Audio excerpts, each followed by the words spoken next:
Criticism is growing over U.S. troops' chaotic exit from Afghanistan. Reaction pouring in after George's exclusive interview with President Biden. Stephanie Ramos is at the White House with more. And Stephanie, the president is expected to speak this afternoon?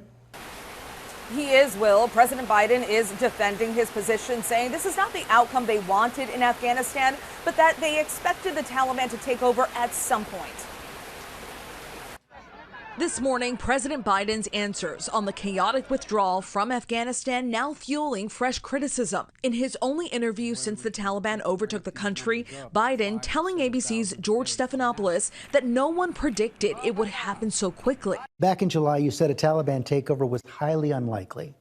Was the intelligence wrong, or did you downplay it? I think there was no consensus. If you go back and look at the intelligence reports, they said that it was more likely to be sometime by the end of the year. But you didn't put a timeline out when you said it was highly unlikely. You just said flat out it's highly unlikely the Taliban would take over. The idea that the Taliban would take over was premised on the notion that somehow the 300,000 troops we had trained and equipped was going to just collapse. They were going to give up. I don't think anybody anticipated that. But a source tells ABC that American officials at the embassy in Kabul did warn that Afghanistan was on the brink, warning the administration in a mid-July message of the Taliban's swift advance, and that Kabul could fall shortly after the end of August, the deadline the White House set for the drawdown. A State Department spokesperson declined to comment on that message, but said that the Secretary of State reads every communication of the kind and encourages officials to raise concerns.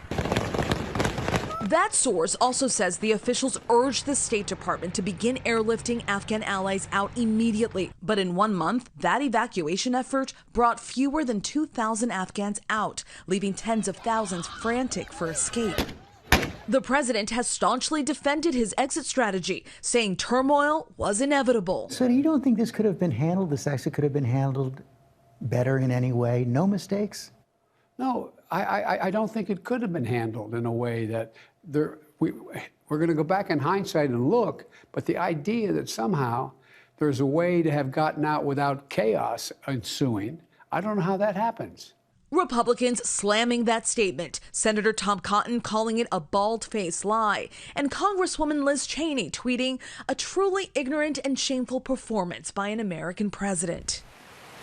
And in response to some of that criticism, White House officials tell me this withdrawal has not been botched, raising the point that Americans have not lost their lives in this process. The president is expected to address the situation in Afghanistan once again later today. Amy. All right, Stephanie Ramos there at the White House. Thank you.